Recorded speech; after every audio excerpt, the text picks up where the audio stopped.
Hey, this is Matthew, and welcome back to Nerd News Today, and it's time for another statue unboxing and review. Now, say what you will about the movie, Wonder Woman 1984 made some pretty great merchandise. We've taken a look at some of the action figures from McFarlane Toys. They've had Funko Pops, they've had all sorts of different apparel and other types of merchandise. But today, I'm really excited to be taking a look at what I think is probably one of the best statues of Wonder Woman from the movie that we've seen that is affordable as well. So today, we're taking a look at, from Diamond Select, as part of their DC Gallery Diorama series, the Wonder Woman 84 PVC statue. So before we take her out of the box, let's just take a quick look at this packaging here.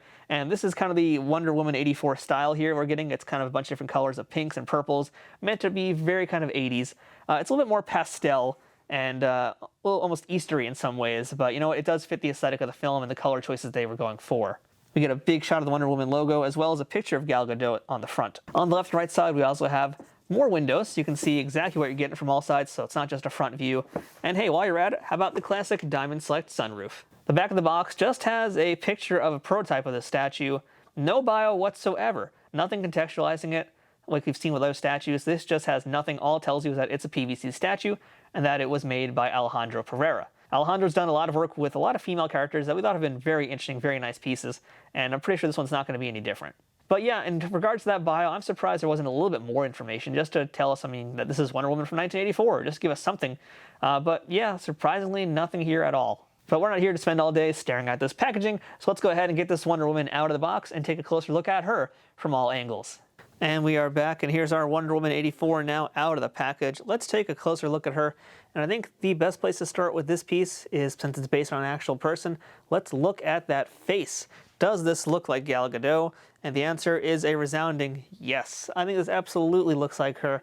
I think, unfortunately, the paint job on it is, it's not actually a terrible paint job. It's definitely thinner than what I've seen in the past. So I need to kind of start refreshing how I look at their pieces here. Because back in, a few years ago, their stuff would kind of be a little globby, especially for these like celebrity pieces here. But in this case, no, the paint job is actually pretty good. But it's, I think, kind of the eyebrows that are unfortunately a little maybe too thick looking, perhaps. That kind of throws it off. And I think the lip shade as well, the color of the lips are just like so pink. It looks kind of alien. So, I think other than that, once you get a better look at the face, I think it looks a lot like Gal Gadot, especially when you look at the profile. I think that's when it's actually the strongest, is from the profile. So, when they got that, then that's pretty great. Everything else should fall in line. And I think it does here, especially in this 3/4 profile that you're looking at right now. I think that looks really good to me. This really reads as Gal. This profile too, kind of same thing. It's pretty good looking. It's not like a perfect 10. I'd put it like, high 8 for sure, though. I think it's really good. Like the only other piece I could compare it to that I own would be like the McFarlane Toys Wonder Woman 84 action figures. And, again, same problem too. Like one of them was pretty good, the other one was not quite as good. There's elements that weren't working together. I think for the most part here, it works together, and it reads as Gal, so I'm good with it. And let's talk about this really nice hair, too. Since we're on the subject, I always love a good hair when it comes to my toys or action figures, and man, look at the flow, look at the waves in that hair. That's a really good looking hair. It really adds to the realism of the piece, too, and it's nice, too, because you get a lot of, like, highlights and dark shades in this thing, too, so, it really helps her pop, really helps it look a little bit more realistic. So let's talk now about the rest of the piece, because, of course, there's a lot to discuss here. Let's jump in first to this pose here. So this pose, it looks like she's kind of reflecting some gunfire. You can see there's some little stuff, I don't know what that's meant to be, here on the floor and also in her arms. And by the looks of it, obviously it's pretty easy to tell she's in a battle here. So, that reads very easily. And I think the pose is really nice too. It's a kind of elegant form as well as it being inside a fight here. So it's kind of nice to have those two contrasts of things. Because after all, at the end of the day, this is Gal Gadot. She is a supermodel and a very beautiful woman. So yeah, they have to make sure they get that beauty with this piece as well as some action. And I think they have accomplished that really nicely here. The funny thing about a lot of Wonder Woman statues, though, is, yes, I pluralized it as Wonder Women, is that, a lot of them are always kind of like in the similar kind of pose with legs.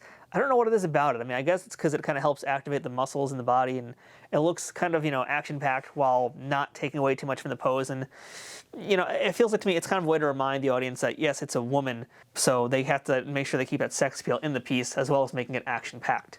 And why do I say that? Well, because, hey, check this out. Here's another Wonder Woman piece I actually just got recently from Diamond, and you see what I mean. It's basically mirroring the pose we got.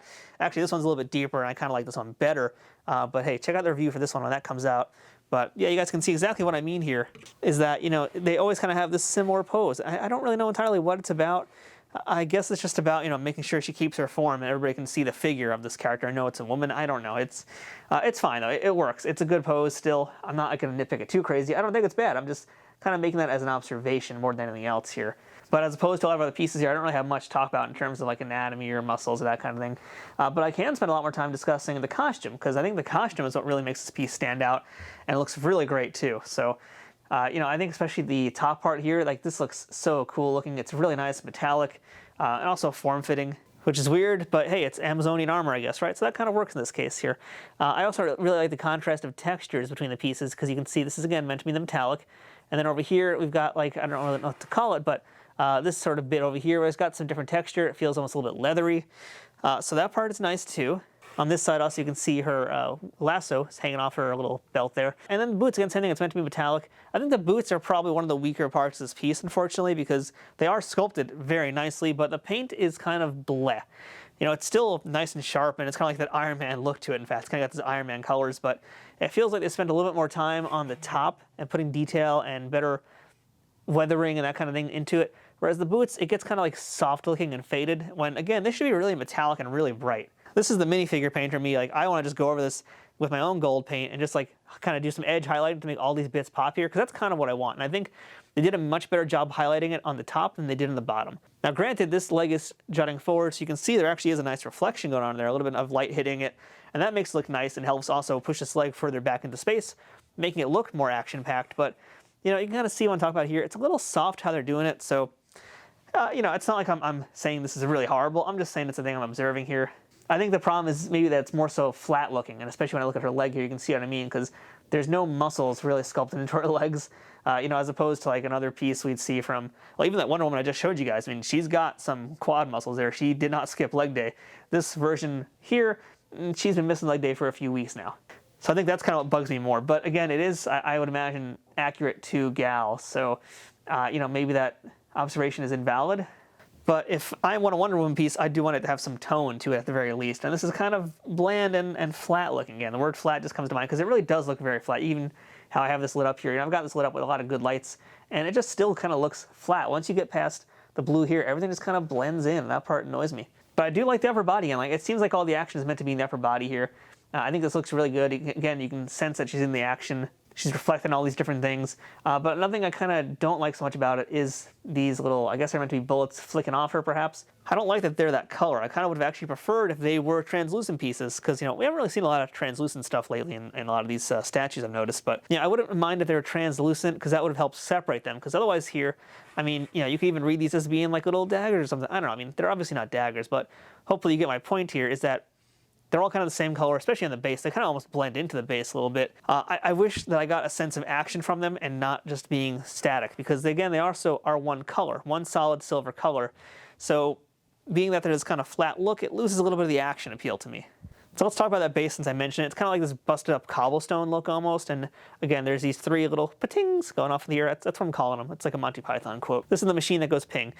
So it's kind of like this kind of unorganized mess, but then it's actually wrapped around this kind of circle, which I can't say I've seen them do too often. It's actually the first for me, I think, in fact, because normally the bases are all kind of like wild and crazy, but this time around it's actually just kept within a circle. And I like that. I actually do think that's kind of cool to have it like that. It definitely helps it stand out. I wonder if other Justice League pieces or other, figures based on the movies have a similar thing.